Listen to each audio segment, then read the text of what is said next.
কথা বলার আগে একটু চিন্তা করবেন, আমার এই কথা বলার পরে আমার বিরুদ্ধে আরো কথা হইতে পারে কিনা, এই চিন্তাটা করে এরপরে কথা বলবেন। আপনি যদি জবাব দিতে পারেন যে না, নামাজকে নামাজ বললে বেদাত হবে, আমিও মেনে নিব, হ্যাঁ শবে বরাতকে শবে বরাত বললে বেদাত হবে, কিন্তু আপনি তো এই প্রমাণ দিতে গেলে জনগণের মায়ের খাওয়া ছাড়া কোনো উপায় থাকবে না। যদি বলেন নামাজ বেদাত, তো আপনার মায়ের এমন পর্যায়ে হবে, আপনি যত বড় শাইখুল্লাহ দিচ্ছেন পীর সাহেব আর বড় শায়েখ হন, এরপর আপনি মায়ের খাবেন যদি বলেন নামাজ বেদাত। তো সব শব্দটা ফার্সি, বারাআত শব্দটা আরবি, টোটাল অর্থ দাঁড়ায় পুণ্যের রজনী বা মুক্তির রজনী, মুক্তির রাত। এই ব্যাপারে যেই হাদিসটা আমি আজকে আপনাদের সামনে পড়লাম, এই হাদিসের শেষে আমি রাওয়াহুল বুখারীও বলি নাই, রাওয়াহু মুসলিমও বলি নাই, আজকে এই হাদিসের শেষে আমি বলবো সাহহাহু নাসিরউদ্দিন আল আলবানী রাহিমাহুল্লাহ। ওনার নাম বললে হুজুর ঠিক আছে, এটা মানা যায়। ইমাম বুখারীর নাম থাকলে অতটা মানতে পারি, নাও পারি। ইমাম মুসলিমের নাম থাকলে মানা না মানার সন্দেহ থাকতে পারে, নাসিরউদ্দিন আলবানী যদি থাকে তাহলে ঠিক আছে। মজার ব্যাপার, আজকে যে হাদিস তেলাওয়াত করলাম এর শেষে নাসিরউদ্দিন আলবানীর নামটা আছে খুব সুন্দরভাবে। এখন যারা শুধু কোরআন এবং হাদিসের দাবিদার, এখন কোথায় যাবেন? এই হাদিসের কি ইয়া করবেন? আমার তো সন্দেহ হয় বলে ফেলবেন নাসিরউদ্দিন আলবানী এই হাদিসটা একটু কম বুঝছে, সব ঠিক বুঝছে, যেখানে আমাদের প্রবলেম এখানে নাসিরউদ্দিন আলবানী কম বুঝে ফেলে। তারাবি নামাজ 8 রাকাত 8 রাকাত, মক্কা মদিনায় 20 কেন পড়ে? এই দুইটা মাসালা মক্কা মদিনার ইমামরা বুঝে নাই, বাকি সবগুলো বুঝছে। এই জাতীয় নিজেদের মন গড়া, যেখানে আটকিয়ে যাবেন, এখানে অপর পক্ষকে ভুল বলে ফেললেন, এটা অন্যায়, এটা ঠিক নয়। প্রিয় ভাইয়েরা, আল্লাহ আমাদেরকে এই জাতীয় বাড়াবাড়ি থেকে হেফাজত করেন। তো বলতেছিলাম লাইলাতুন নিসফি মিন শাবান, শাবানের অর্ধ রজনী, মানে শাবান মাসের পুরা অর্ধেকের যে রজনী, এটাকে বলা হয় ফার্সি আর আরবি মিলায় বলেন তো শবে বরাআত, আরবিতে বলা হয় যদি লাইলাতুন নিসফি মিন শাবান, শাবানের অর্ধ রজনী।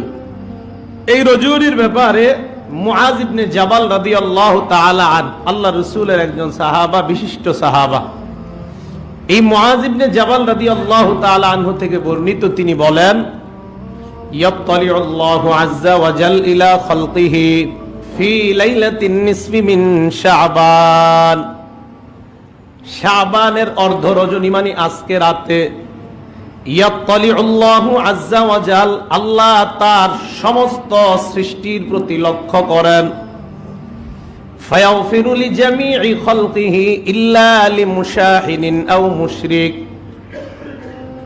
শিরিক করে এবং হিংসা বিদ্বেষ অন্তরের মধ্যে রাখে না এমন দুইজন ছাড়া, যারা নাকি দুনিয়ার মধ্যে শিরিক করবে 1 নাম্বার, 2 নাম্বার অন্তরের মধ্যে হিংসা বিদ্বেষ, অপর মুসলমানের প্রতি হিংসা বিদ্বেষ, এই 2 জাতীয় ভয়ঙ্কর গুণ যাদের মধ্যে থাকবে।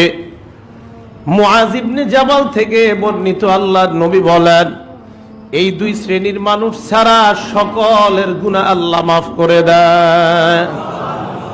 ইল্লা লিমুশাহিনিন আও মুশরিক, 1 নাম্বার বিদ্বেষ পোষণকারীকে আল্লাহ মাফ করে না, 2 নাম্বার শিরিককারীকে আল্লাহ মাফ করে না, এই 2 জন ছাড়া সকলকে আল্লাহ মাফ করেন। নাসিরউদ্দিন আলবানী রহমতুল্লাহি আলাইহি তার বিখ্যাত গ্রন্থ সিলসিলাতুল আহাদিসিস সহিহা এর 3 নাম্বার খণ্ডে 135 নাম্বার পৃষ্ঠায় এই হাদিস উল্লেখ করার পর নাসিরউদ্দিন আলবানী বলেন এই হাদিসের সাথে অনেকগুলো হাদিস মিলে এই কথাটা প্রমাণ হয়ে যায়, লাইলাতুন নিসফি মিন শাবানের আমল অস্বীকার করা যাবে না। নাসিরউদ্দিন আলবানীকে যারা গুরু মানেন তাদেরও মানতে হবে তার কথাটা। আমরা তো আগে থেকেই মানি লাইলাতুন নিসফি মিন শাবান। নাসিরউদ্দিন আলবানী রহমতুল্লাহি আলাইহি বলেন, হাদিস পর্যালোচনা গবেষণা করলে দেখা যায় এই রাত অস্বীকার করার কোনো প্রশ্নই আসে না। এর মানে আমাদেরকে মানতেই হবে এটা ফজিলতপূর্ণ রাত, এতে কোনো সন্দেহ নাই। আল্লাহ পাক রব্বুল আলামিন 2 শ্রেণী ছাড়া যারাই আল্লাহর কাছে ক্ষমা চায় আল্লাহ তাদের জিন্দেগীর সব গুনাহগুলো মাফ করে দেয়। এবার প্রশ্ন, এই রাত্রে ইবাদত করা জরুরি কিনা? যার যার ইচ্ছা, মন চাইলে করবেন, মন না চাইলে করবেন না। নফল ইবাদত নামাজের কোনো সংখ্যা আছে কিনা? মন চাইলে পড়বেন, না চাইলে পড়বেন না। 2 রাকাত, 4 রাকাত, 8 রাকাত, 12 রাকাত কোনো সংখ্যা আছে কিনা? না, নাই। আপনার যা মন চায় পড়বেন, না মন চাইলে পড়বেন না। আপনার যদি মন চায় জিকির করবেন, না মন চাইলে ঘুমিয়ে থাকেন, কেউ আপনাকে বলবে না তুমি গুনাহগার। মন চায় ইবাদত করবেন, না মন চায় ঘুমিয়ে থাকেন। কিন্তু আপনি ইবাদত করেন না, ঘুমানো না কি করে জানেননি? টেলিভিশনের কোন এক অনুষ্ঠানে যায়, যাওয়ার পর কোরআন আর সহিহ হাদিস নিয়ে বসার পর জনগণকে উৎসাহিত করে, এই রাতে কোনো আমল নাই, আমল করলেই বেদাত হয়ে যাবে। এমনি বাঙালিদেরকে মসজিদে আনা যায় না, উল্টা মানুষ একটু ইবাদত করবে, আরো যত পারে তাদেরকে ইবাদত থেকে দূরে রাখো। আল্লাহ পাক রব্বুল আলামিন যেন আমাদেরকে ইবাদত বেশি বেশি করতে পারি, এই রাত্রগুলা ইবাদত বেশি কাটানো, কথা কম বলা, এই জন্য আমরা ইবাদতের মাধ্যমে কাটাবো। আল্লাহ পাক রব্বুল আলামিন যেন সহি পদ্ধতিতে মন চাইলে ইবাদত করবেন, নফল ইবাদত, না চাইলে করবেন না। আসেন দ্বিতীয় কিছু বিষয়, এই বিষয়গুলা জানবো আমরা। জানার পরে আজকে দেখবো কারা কারা এগুলা করছেন।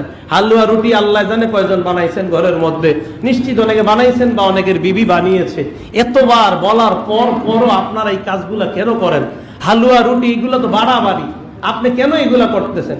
এই লাইলাতুল বরাত আমাদের অনেকে কেন মানতে চায় না জানেন?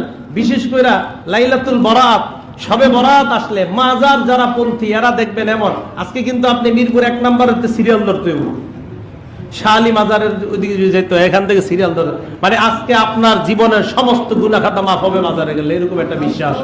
নাউজুবিল্লাহ বলেন সবাই। এই জাতীয় কর্মকাণ্ডগুলা, প্রিয় মুসল্লি ভাইয়েরা, শিরিক থেকে বাঁচেন, শিরিক থেকে বাঁচেন, আল্লাহর রাস্তে বলি, শিরিক থেকে বাঁচেন। শিরিক মুক্ত ভাবে কবরের মধ্যে যান, না হয় কিন্তু অবস্থা খুব খারাপ হবে। শিরিক মুক্ত কবরে যান, মধ্যমপন্থী মুসলমান হওয়ার চেষ্টা করেন।